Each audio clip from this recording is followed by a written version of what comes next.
Hey, what's up you guys? Welcome back. Today I'm going to be walking you through this look step by step. I'm breaking it down and sharing all of my tips and tricks.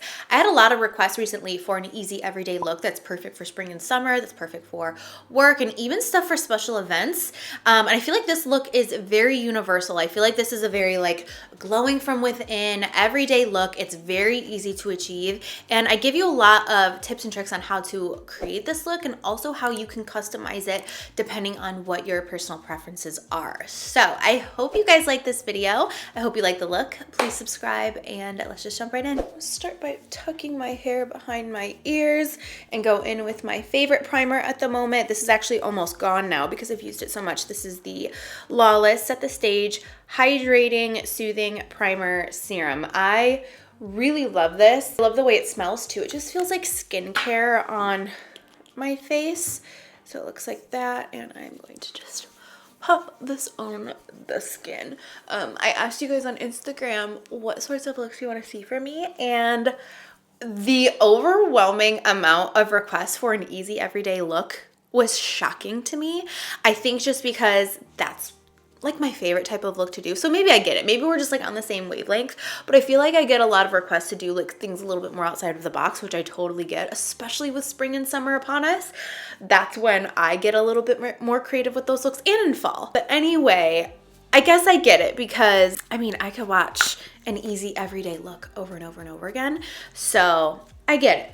So I'm gonna give you a little bit of inspo today. I've been doing the same kind of look for so long, and I'm gonna be doing an easy everyday look today, but I wanna change it up. I don't wanna do the same thing. I still want it to be everyday, natural, fresh, glowing, all the things, but I don't want it to be the same routine that you've seen me do 5 million times. So I'm excited. Okay, so we did the primer. For foundation, I was actually looking for a tinted moisturizer that I could use because I feel like that's the vibe for this look, but I must have purged all of my tinted moisturizers. I couldn't find one. So use whatever you have. You could do full coverage, you could do light coverage, you could do tinted moisturizer, whatever you feel. The sheerest foundation that I have is the Pat McGrath foundation, but I do have on a tan, and I feel like something a little bit darker is gonna look better. Maybe, yeah, I'm gonna go in with this one. This is a fuller coverage. I wanted to go more sheer today, but it's okay. I'm picking this one because it is more luminous and looks just very glowing and beautiful for spring and summer. So it's the Flawless Radiance Perfecting Foundation from Laura Mercier. This is one of my favorites.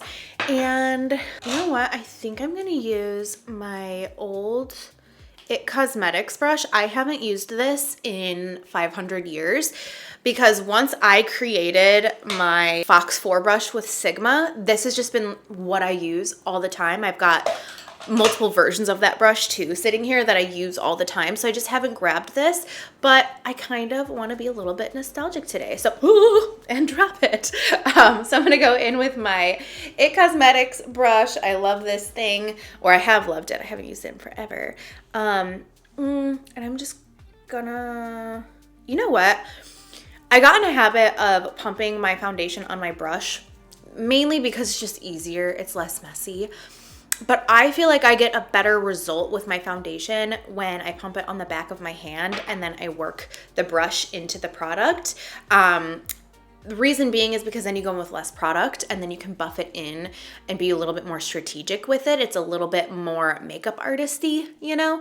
I think I'm gonna do that today because I can always wash my hands. Sometimes I'm like, I don't want to get messy on my hand, but I can wash my hands. Anyway, I'm gonna work this in, and you can do a little bit at a time and then work in sections on the face. So I'm going over here because I have got this pimple here. I'm starting there. And yeah, this is a little bit too light for me right now. I believe in the shade Macadamia.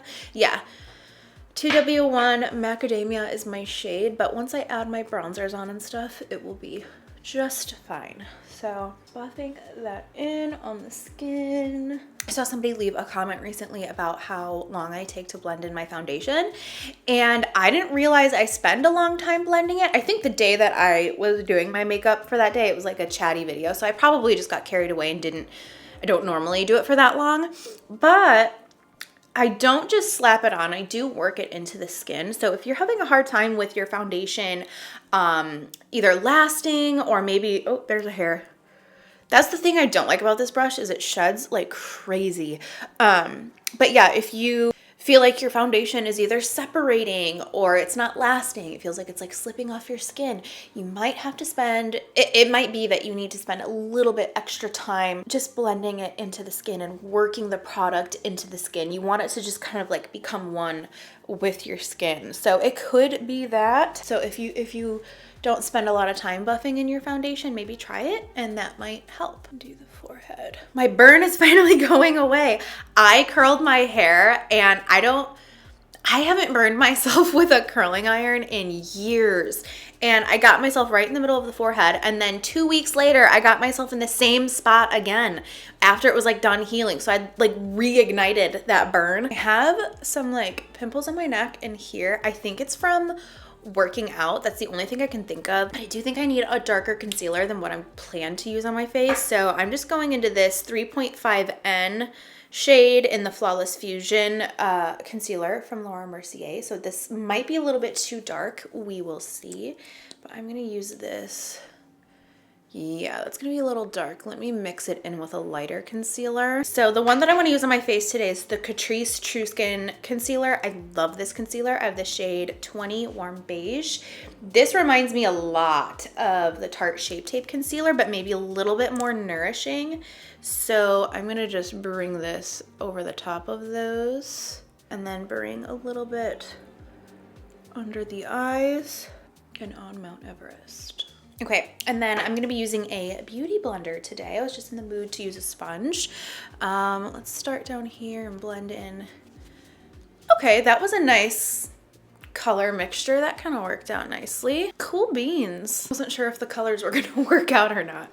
That worked out, I think. Might need to go in with a second layer, but good for now. When I have something like a big pimple that I'm trying to cover up, I'll actually hold further back on this and barely tap it in because I really want a lot of that product to stay on and you don't want to take it away. With anything, like the further you pull back, the more the product stays on the skin and the less, like as far as like face products go, I feel like it's kind of the opposite with eyeshadow because it's a powder. So like with cream, the further you pull back on your tool that you're using, the more that cream is going to be on the skin because you've already placed it on the skin. So, but if with eyeshadow, it's the opposite because the eyeshadow isn't on the eye already, it's on your tool. So if you pull further back on your tool, you're gonna be applying less of the product. For my cream bronzer today, I'm gonna be using the Nude Sticks Bondi Bay bronzer. It's been a while since I've used this, so I'm gonna pick this up on my Smith 157, this angled brush, and I'm just gonna pick it up like this and then start stippling it on the face. I picked this over the Charlotte Tilbury one because this is a lot warmer. It's gonna give that sun-kissed warmth to the face. And if you watched my contour and highlight video, I talked about the difference between contour products and bronzing products. This, for me, goes more bronzy because it has that warmth, but I'm using it as a contour and a bronzer. So there is some crossover. That's why that stuff can get a little bit confusing, but I think it's just always good to remember that you can really just do whatever you want because it's makeup and it's not that serious. And if you like a product for one thing and you use it that way, and it's not, sorry, I had an itch on my nose, and it's not like the typical way of using it, which not even saying that I'm not using this in a non-typical way, but in general, like if you just like using it a way that's not typically used in the industry, like go for it. You do your thing. You like what you like, you know? Also, look at my armpit. Every time I self-tan, it never adheres into my armpit because I'm a sweaty bitch. I've tried everything. I mean, you can give me some tips and tricks for that, but I've probably already tried it. I just have come to terms with the fact that it is what it is. It's not as bad in the summer because I get a natural tan, and so I don't feel the need to use self-tan as much because I get darker than this in the summer, just naturally. So I don't feel like I need to self-tan that much. Okay, I'm gonna go along those edges and try to blend them up into the skin. Plus I need more bronzes. Look, bronzeness. Look how like white my face is in comparison to my body. So I'm just kind of dabbing this all over to give a little bit more warmth into my skin. Okay, then I'm just going in with my sponge. I get a lot of questions about what the difference between a sponge and a brush is.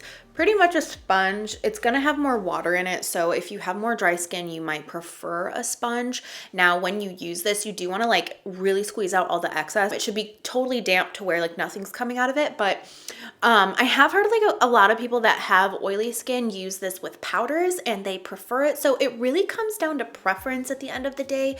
There isn't one that's better for the other. And I switch back and forth all the time. I'll go through phases where I'm like only using brushes and phases where I'm only wanting to use a sponge. So it really just depends. Play around with it, have fun, and see what you like. I'm gonna bring this on the nose and around my lips. I'm gonna use my finger, blend that out. If you want a full highlight and contour video, I'll link mine right up here so you can check it out. I just did an updated one. Because I have warm fingers, I'm going in and blending this in with my fingers. If I was cold, this wouldn't work as well. But because I have warmth in my skin, it's helping to just like melt the product. I think I'm doing like lots of creams today. I'm gonna go into the MAC Strobe cream. This is in Gold Light. This, I believe, was the first one they came out with before they did the Pink Light one. Put it on the back of my hand. I'm gonna take my sponge and kind of just press it into the back of my hand first before going in on the cheekbones, just to get a lot of the excess off. So then I can lightly dab it in place and it'll go on a little bit more sheer. Also gonna bring this down the center of the nose a little bit. Also gonna bring this on my collarbone.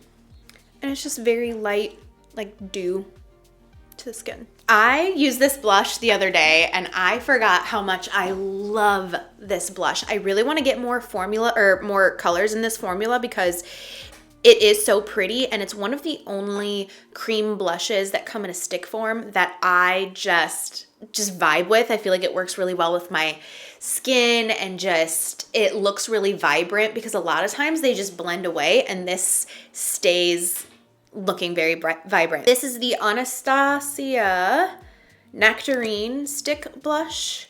Looks like this, and I love to apply this with the Hollywood, what is this? It's the Charlotte Tilbury Hollywood Complexion Brush. I love this. It's got this flat top here, and it's perfect because it fits right in this area for the cheeks. So you don't like apply it in too broad of an area. You can be very precise with it. So I'm just picking it up here on the brush. And now it looks like that, nice and pinky. And then I just stipple it. And I feel like this brush gets the perfect area. It doesn't go all over the place. It really packs on the color. And this color specifically, I think really works with my skin tone very nicely. So I pop it there, bring it a little bit up on the forehead. I kind of like to bring blush everywhere. So side, it's just such a beautiful color. And I'm just pushing it in and maybe doing a little bit of a dragging motion, but mainly just working the color into the skin. And up on the forehead, chin, and then I'm gonna do a little on the chest. Especially when I have on a spray tan, I feel like adding like blush down on my chest helps to make it look more realistic. Feeling fresh. And now it's time to set my makeup. So because I get more oily, I'm gonna set probably more than someone who is dry would. If you have more dry skin, you probably don't even need to set this stuff because your skin's dry and it will be fine. But for me, I'm gonna turn into a grease ball. You will literally be able to fry something off my face. So I'm gonna go into the Laura Mercier translucent setting powder, and I am gonna use my sponge today. I haven't used this with powder in so long. So here we go. I'm gonna bring this under the eyes. I am noticing with aging now that this is just crucial for my under eye area so that it doesn't crease that bad. So I'm popping this under there, and then I'm gonna, so you can see the powder there, bringing that under here, in between the eyebrows, forehead, chin. Then I can go in with the Fox 5 brush and dust away that powder. I also like to bring it through the eyebrows because even my eyebrows get oily. Sometimes the oil is like in my eyebrow and it reflects the light because I'm so like greasy and you can't see my eyebrow anymore because you just see like the light hitting off of it. So I find that when I put a little bit of powder in them beforehand, it kind of preps them, and that doesn't happen as often. I'm also going to bring this powder down here where I had the blemishes, just to set those into place. Feeling good. I do feel like I need a little bit more warmth. Just because I went in with that foundation, I feel like I didn't match my body that much, so I am going to go with some powder bronzer. It's been 84 years since I've used this bronzer. This is Bronze Goddess from Estee Lauder. This does go very red toned, which I love. I'm going to use this and really bronze up my face. Just popping this on the forehead first. I'm going to do a little bit on the cheeks, and then all in here, because I just feel like this looks like white. Okay, I also just quickly contoured my nose. I didn't really include that because not everybody wants to contour their nose. So I do want a little bit more glowiness to the cheekbones. So I'm going to go into an old favorite. This is the Maybelline Master Chrome highlighter. I feel like I'm going to end up applying this with a super light hand because if I remember correctly, this is extremely intense. This is what this looks like up close. I go into a Fox 5 brush and just pull back because I don't want to apply too much. And just lightly feather this on the cheekbones. I'm gonna go into the Morphe setting spray. I just got a new one because I was completely out of my old one. And I'm gonna use this to set the face.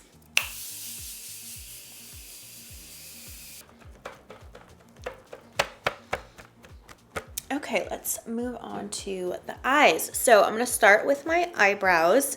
I'm gonna be using the Anastasia Brow Wax or Brow Freeze. I love this. This has been so wonderful for filling in my eyebrows. I feel like it just really gives me a nice base to create the shape that I want because I feel like, I don't know, maybe they're not totally see-through. They're not, they're there. I've got eyebrows, but it feels like when I fill them in, I end up like creating a whole new shape to my brow instead of working with what I've got. And I know this and I try to make them look as natural as possible, but I can always tend to just overfill and over sculpt and then they look drawn on in my opinion. So this has really helped to fluff them up ahead of time. And then I can also use it afterwards. And when I use it afterwards, it really tones down the pencil. So then they look really natural and I've been really loving this. So I need to go and buy a spoolie on its own because I've just been using a spoolie on another brow pencil. So I just pick it up in the product like this. And then I use the cap of this just to kind of get off the excess. So I'm gonna start here and just push them up. And then we get edges just to really comb through them. And I feel like it already helps to make them look like they're filled in when you do this. And I'm not a fan of like laminated brows, but if you are, you could totally like spike these bad boys up. But I'm not, I don't know. Lamination, brow lamination usually to me just looks like I'm gonna go into the Precisely My Brow Pencil from Benefit, my favorite. I have the shade 3. I'm just going to start filling in the brow, the sparse areas first. And then I like to draw very lightly, I'm holding back far on this, and draw the bottom line. And then right here, like I'm missing this whole area. Okay, and now that they're filled in, I'm going back in with that wax. And this just helps to kind of just diffuse the pencil even more. Make them look a little bit more hairy.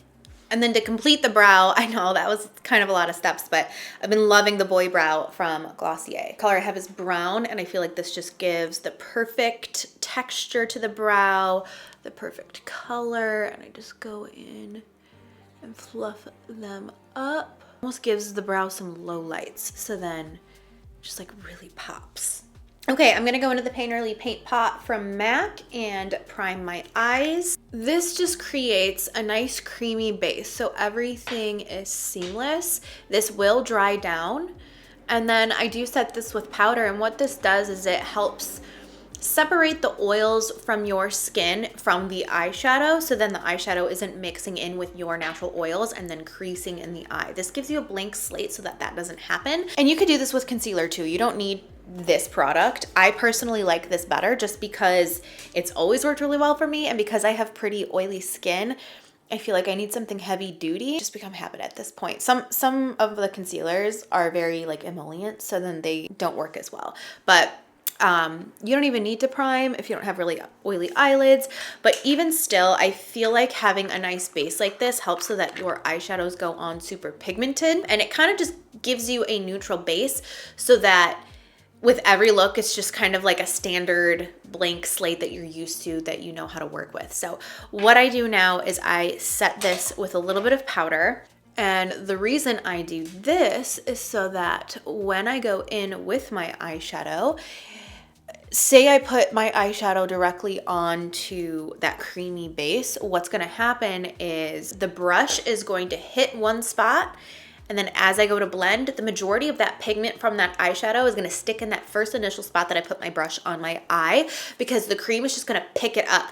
Also, because it's creamy, your brush isn't going to smoothly like brush around on the skin. It's gonna kind of jump around a little bit because it's sticky and tacky. So you're not gonna have a nice even blend, where if you went in with the base and then you powdered it, now it's like a soft, smooth finish. You've got the priming aspect of it, you've got the blank slate so that your eyeshadow can go on pigmented, and then you've got the silky smooth base so that your eyeshadows can all go on evenly and blend out evenly together and nicely and all of that. So that's why we prime. Okay, so for my eyeshadow today, I wanted to go with something very classic, something that a lot of us probably have in our collection. This is the Anastasia Modern Renaissance palette. I love this palette. This is such an old school but classic palette. This is one of the eyeshadow palettes that like really, not want to say started the, and I don't know, what am I trying to say? Like it launched eyeshadow palettes into what they are today. I remember when this first came out, it was one of the first palettes that really had all of these warm, rich shades, but I feel like what's lost with what people don't realize with this palette is how neutral of a palette it is. So if you would like something more like warm and rich, we can do that. I might do that more closer to fall. But I want to show you the versatility of this palette and show you how you can use this as a neutral palette as well, because I feel like a lot of the inspo that I see online with this palette is a lot of like warm, rich reds and cranberries, which are so beautiful, but not everybody wants to do that on the daily. So we're going to do something very natural with this today. I'm excited. I'm going to start with the color Golden Ochre and probably mix in a little bit of Raw Sienna. These two shades. Bop, bop, bop. Tap off the excess. I do that because if I don't, then the brush is loaded, you go to blend it on, and then it falls off your eye because there's just so much excess. If you tap it off, then all that excess is off and all of the main product is left on the brush. So I'm gonna look down into my mirror and start on the outer corner and just start doing little circles. You always wanna start with less product than you think, because then you can always go in with more.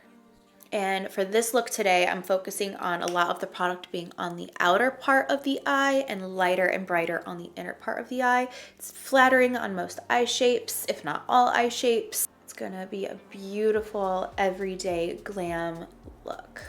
Crease, I like to connect it to my nose contour. You don't have to do that. Now we're gonna do the other side. And I like to use just a little bit at a time because it's easier to keep building than it is to take away product. It's hard when you put on a ton of product and then you have to try to blend it away. It's very time consuming. So it's a lot easier to just start with less and then build onto it and create more depth and dimension that way. And you just overall have more control. I'm also going to take these shades on the bottom lash line. So I'm going to take my mirror up here, keep my chin down and look up into it so I can access this whole area. Or you don't even need a mirror. You can just like go for it. I also have my brush vertically here, so it's not like coming at an angle. You won't really be able to blend that way if you do this and just rock it back and forth with my fingers. Okay, I'm going to go into a little bit of a smaller brush. And what do I want to use? I think I'm going to mix Burnt Orange with Warm Taupe. These shades here. Warm Taupe is cooler toned. Burnt Orange is more orangey. These two mixed together on the outer lid are gonna help deepen this up just a touch. And I don't want it too cool or too warm, so those two together are a nice little mix. just right here on the outer lid. And then once a lot of the product is off my brush, I can carry it into the crease a little bit. I don't do that right off the bat because I do want the most emphasis to be on the outer corner. Same thing with those two colors. Look up and pop it on the lower lash line. I'm gonna grab a really small brush and go into Cypress Umber. This is one of my favorite shades in makeup because it is the richest, deepest, perfect like espresso brown without like too much red in it. It doesn't have too much gray in it. It doesn't have too much black in it. It's the perfect true espresso brown. So I'm taking this on a really small brush and I'm gonna pop it right at the outer lash line and just stamp it. You really wanna make sure you took off that excess product beforehand because this one is a little bit more powdery and is known to kind of fall down. So really tap off that excess and pop it on the outer lash line, and then we are flicking it up into the look. Do the same thing over here. And I feel like this step is pretty optional. If this gets a little too smoky for you, you can totally skip this. But I wanted to do something a little bit more va-va-voom, but still fresh and everyday looking. I didn't bring it too far in. I didn't want it to be like the whole eyelid because then it can get very dramatic very fast. So now I'm just gonna grab a small brush. I'm going into burnt orange with maybe a little bit of Real Gar, which is this really warm orangey shade, just because I want a little bit of warmth in this. And I'm gonna use those to blend that out and blend it up into this outer corner. Do the other side. And this you can really get kind of sloppy with it. Just really just blend that out, get that in there. I'm also gonna bring those two down on the bottom. Notice I did not put Cypress Umber down there because, ooh, that will smoke it up. And I am not wanting that right now. Okay, I'm loving this. I feel like this already is just so natural, but like a little something something at the same time. Okay, I'm gonna go into a flat brush. This is a rougher number 28 brush. I'm gonna take Tempera, which is one of my favorite shades in makeup as well, because it is matte, but it has a slight little reflect to it. It's gorgeous. So I'm gonna look down into my mirror and pop this right on the lid on the inner part. I'm also gonna bring this here on the inner corner and really brighten this up. Oop, a little much on this side. And then I'm just going in and blending that out.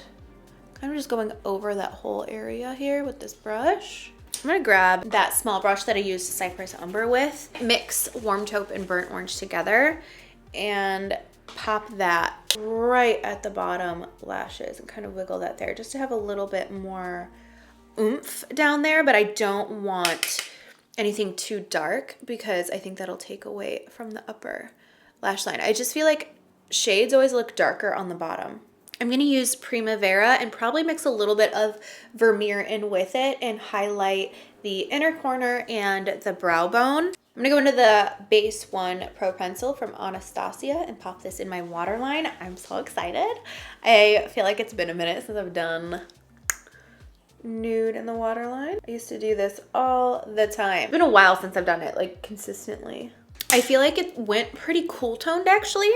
So I'm gonna take my brush with a little bit of that Real Gar on it, that orangey shade, very lightly, and I'm just going to feather this into the look on the outer corner. Add a little bit more warmth.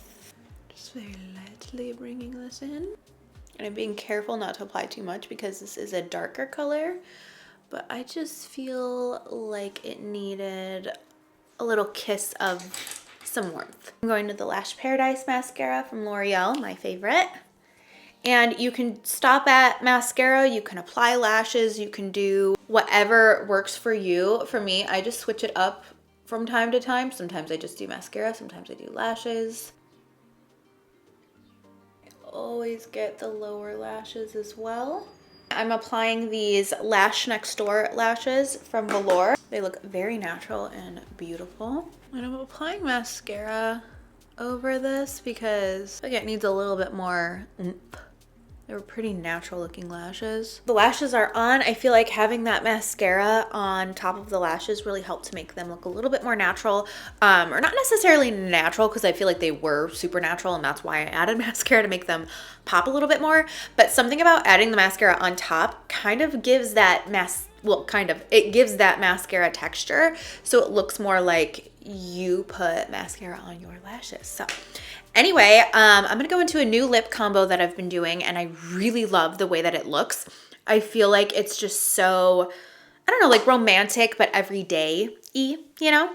So the first thing I have is the Boldly Bare lip pencil from MAC. This is a favorite of mine. It gives a rosy, neutral look to the lips. So I'm gonna line my lips, overline them, fill them in. I cannot do a look without Cool Brown from Anastasia. Like, I just can't. I'm using this just to deepen up the edges a little bit, gives the lips a little bit more. And then to top this off, I'm going in with the NARS. It's a new lipstick from NARS. It's the Dolce Vita color, but it's these like new, I don't know, some new formula that's like really glossy and like just gorgeous. So I'm gonna pop this on top and look at that like satin finish. It's so beautiful. Like almost looks like I have a gloss on. That's how moist this is. I hate the word, everyone hates the word moist, but so yeah, I think that completes this look. This is what it looks like up close. I think this is such a beautiful look for every day. I feel like it's so natural, but so glam at the same time. I think this would be a beautiful bridal look. I still want to do a bridal tutorial, by the way, but this would work for a bridal look. This would work for a bridesmaid. This would work for every day, going to work. I just feel like this is a very universal look that you can amp up or amp down depending on what you're going for and what your personal style is. So I hope you guys liked this video. I hope you enjoyed hearing what my tips and tricks were. I feel like I broke down a couple of things more in detail, and you'll definitely be seeing me wearing this look more often. I feel like I can tend to just slap a little bronzer on my eyes and call it a day, and I want to do more things like this where it's just a little bit more in depth, but nothing too crazy. I hope that this was easy enough to achieve. Let me know if you end up recreating it over on Instagram. Please subscribe, and I will see you in the next video. Bye.